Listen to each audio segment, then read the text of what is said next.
Love hypothesis prologue.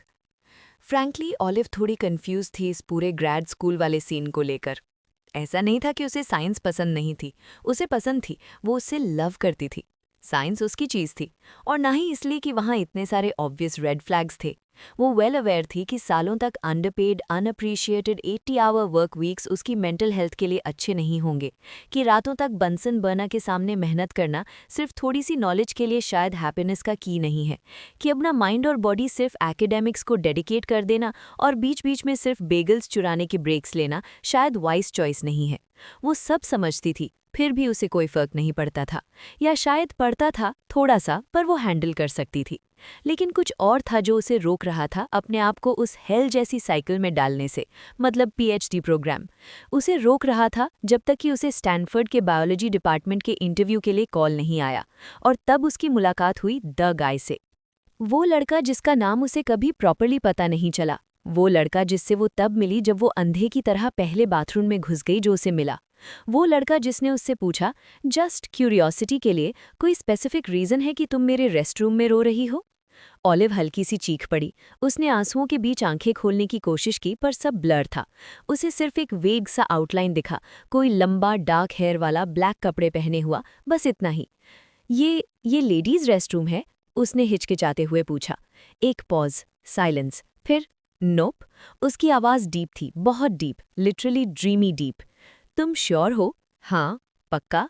बिल्कुल, क्योंकि ये मेरा लैब का बाथरूम है। बस यहीं उसकी बैंड बज गई। आई एम सो सॉरी, क्या तुम्हें? उसने स्टॉल की तरफ इशारा किया, या जहां उसे लगा स्टॉल है।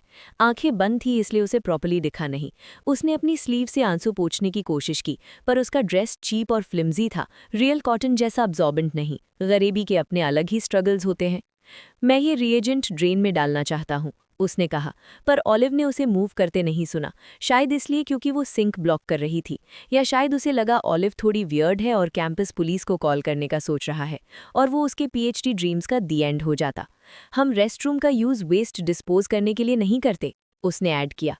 ओह सॉरी, मैंने सोचा पुअली। वो हमेशा पुअली ही सोचती थी। तुम ठीक हो? उसने पूछा। शायद वो काफ़ी लंबा था, उसकी आवाज़ ऊपर से आ रही थी। हाँ, क्यों पूछ रहे हो? क्योंकि तुम रो रही हो, मेरे बाथरूम में। ओह, मैं रो नहीं रही, मतलब थोड़ा रो रही हूँ, पर बस आंसू है, मैं नहीं जानता। वो थक कर दीवार से लग गई। मेरे कॉन्टैक्ट लेंसेज की वजह से एक्सपायर हो गए थे, और वैसे भी पहले इतने अच्छे नहीं थे। उन्होंने मेरी आंखों को इरिटेट कर दिया, मैंने निकाल दिए, पर उसने शोल्डर्स उचका दिए। थोड़ी देर में ठीक हो जाएगा शायद। तुम एक्सपायर्ड कॉन्टैक्ट्स पहन रही थी? उसने थोड़ा ऑफेंडेड टोन में कहा। बस थोड़े से एक्सपायर्ड। थोड़ा सा मतलब क्या? मुझे नहीं पता, कुछ साल? क्या? उसकी आवाज़ शार्प और क्लियर थी, बिल्कुल क्रिस्प। बस 2-3 साल आई थिंक। सिर्फ 2-3 साल? एक्सपिरेशन डेट्स वीक लोगों के लिए होती हैं। एक हल्की सी हंसी या नाक से आवाज़ आई।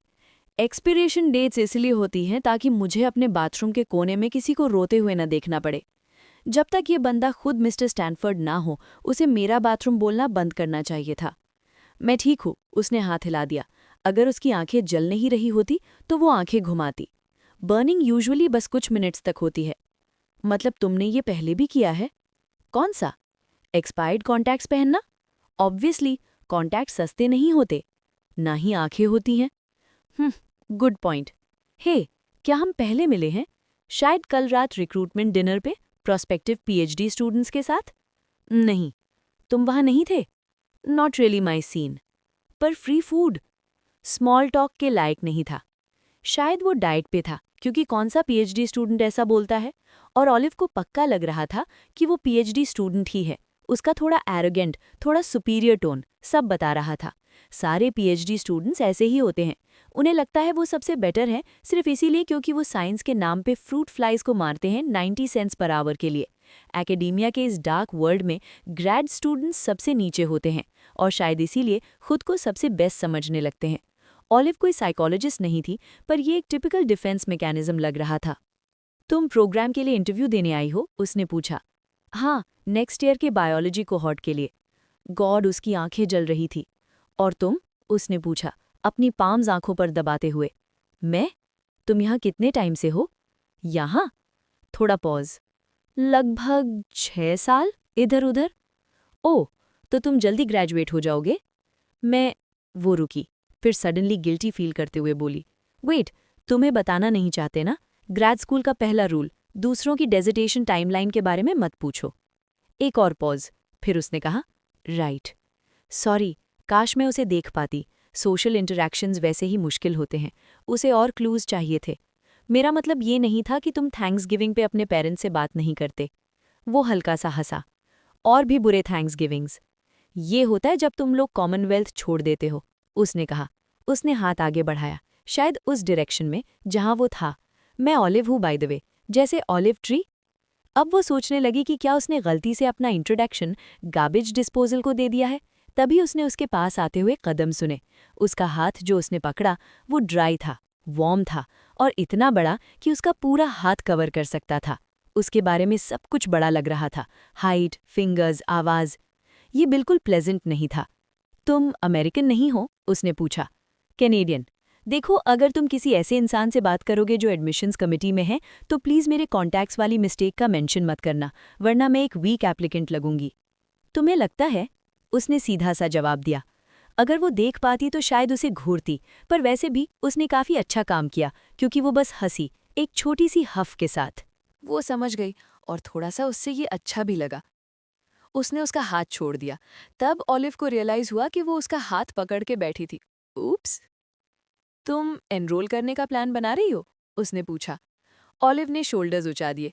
हो सकता है मुझे ऑफर ही ना मिले, लेकिन जिससे उसका इंटरव्यू हुआ था, डॉक्टर एस्लिन, उनके साथ उसकी अच्छी बॉन्डिंग हो गई थी।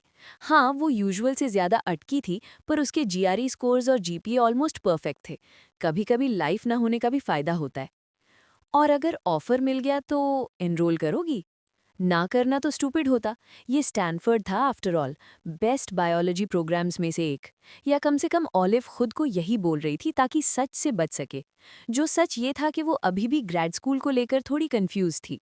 मैं मे बी बस ये लाइन एक एक्सीलेंट करियर चॉइस और एक ह्यूज मिस्टेक के बीच थोड़ी ब्लर लग रही है।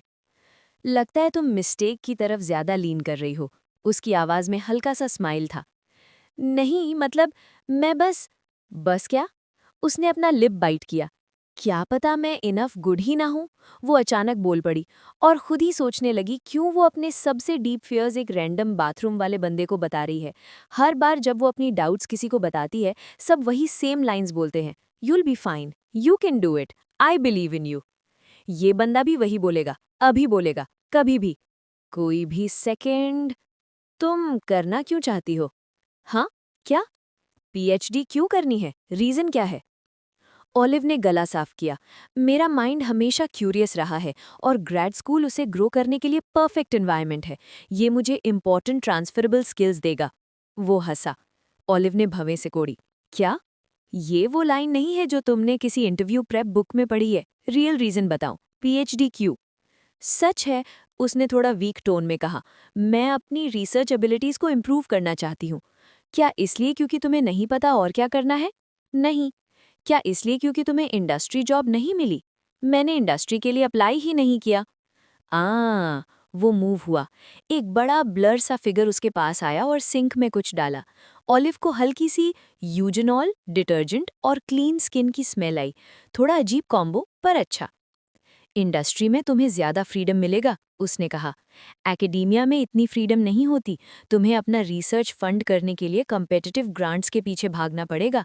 9 to 5 जॉब में तुम ज्यादा पैसा कमा सकती हो और वीकेंड्स पे अपने कॉन्सेप्ट पे काम भी कर सकती हो। ऑलिव ने भवें चढ़ाई। क्या तुम मुझे मेरा ऑफर रिजेक्ट करवाने की कोशिश कर रहे हो? ये एक्सपायर्ड कॉन्टैक्ट्स वाले लोगों के अगेंस्ट कोई कैंपेन है क्या? ना। उसकी स्माइल उसकी आवाज में सुनाई दी। मैं आगे जाके बोल दूंगी कि ये बस एक मिस्टेक थी। मैं तो उन्हें हमेशा पहनता हूँ और ऑलमोस्ट कभी गलतियां होती रहती हैं। वो साय करके बोली। आज का लेसन, मुझे नहीं पता मैं इनाफ गुड हूँ या नहीं, पर शायद ये सही सवाल ही नहीं है। एकेडेमिया में मेहनत ज़्यादा और रिवॉर्ड कम होता है। इम्पॉर्टेंट ये है कि मेरा रीज़न स्ट्रांग हो। तो मैं पीएचडी क्यों करना चाहती हूँ? वो सोचती रही और फिर और भी ज़्यादा सोचा। फिर धीरे से बोली, मेरे पास एक क्वेश्चन है, एक स्पेसिफिक रिसर्च क्वेश्चन, कुछ ऐसा जो मुझे फाइंड आउट करना है, बस। ये उसका आंसर था। कुछ ऐसा जिससे मैं डर रही हूँ कि अगर मैंने नहीं किया तो कोई और कभी डिस्कवर नहीं करेगा। एक क्वेश्चन। उसे महसूस हुआ कि वो अपनी पोजीशन चेंज कर रहा है, अब शायद सिंक के अगेंस्ट लीन कर रहा था। हाँ, उसका मुंह सूख गया था। कुछ ऐसा जो मेरे लिए इम्पॉर्टेंट है, और मैं नहीं चाहती कोई और इसे करे, क्योंकि अब तक किसी ने नहीं किया, क्योंकि कुछ बुरा हुआ था और मैं चाहती हूँ कि मैं अपना पार्ट करूँ ताकि वो दोबारा ना हो। ये हैवी थॉट्स थे, एक स्ट्रेंजर के सामने अंधेरे में आंखें बंद करके। तो उसने धीरे से आंखें खोली। विजन अभी भी थोड़ा ब्लर था, पर बर्निंग लगभग खत्म हो चुकी थी। वो लड़का उसे देख रहा था, थोड़ा हेजी सा, एजेस ब्लर, पर फिर भी क्लियरली वहां था, पेशेंटली वेट करता हुआ कि वो कंटिन्यू करे। ये मेरे लिए इम्पॉर्टेंट है, उसने दोबारा कहा। वो रिसर्च जो मैं करना चाहती हूँ। ऑलिव 30 साल की थी, अकेली थी इस दुनिया में। उसे वीकेंड्स या अच्छी सैलरी नहीं चाहिए थी, उसे टाइम वापस चाहिए था, उसे कम अकेला फील करना था, और जब ये पॉसिबल नहीं था तो वो जो ठीक हो सकता है उसे ठीक करना चाहती थी। उसने सर हिलाया पर कुछ बोला नहीं, फिर सीधा हुआ और डोर की तरफ चलने लगा। क्लियरली जा रहा था। क्या ये काफ़ी अच्छा रीज़न है ग्रेड स्कूल जाने का? उसने पीछे से पूछा, थोड़ा अप्रूवल चाहते हुए। शायद वो खुद भी समझ रही थी कि ये एक इमोशनल मोमेंट है। वो रुक गया और मुड़कर उससे देखा। ये बेस्ट रीज़न है। गुड लक तुम्हारे इंटरव्यू के लिए ऑलिव। थैंक्स। वो ऑलमोस्ट डोर से बाहर निकल चुका था। शायद नेक्स्ट ईयर मिलते हैं, वो जल्दी से बोल पड़ी, थोड़ा ब्लश करते हुए। अगर मुझे एडमिशन मिल गया और अगर तुम ग्रेजुएट नहीं हुए तो? शायद, उसने कहा, और फिर वो लड़का चला गया। ऑलिव को कभी उसका नाम पता नहीं चला, लेकिन कुछ हफ्तों बाद जब स्टैनफोर्ड बायोलॉजी डिपार्टमेंट ने उसे ऑफर दिया, उसने बिना सोचे समझे एक्सेप्ट कर लिया। तो आज की वीडियो में बस इतना ही। नेक्स्ट चैप्टर के लिए सब्सक्राइब कर लीजिए, एंड हाँ, लाइक करें अगर पसंद आई वीडियो तो, और कमेंट करें आपके suggestions and share with your book lover friends. Thank you.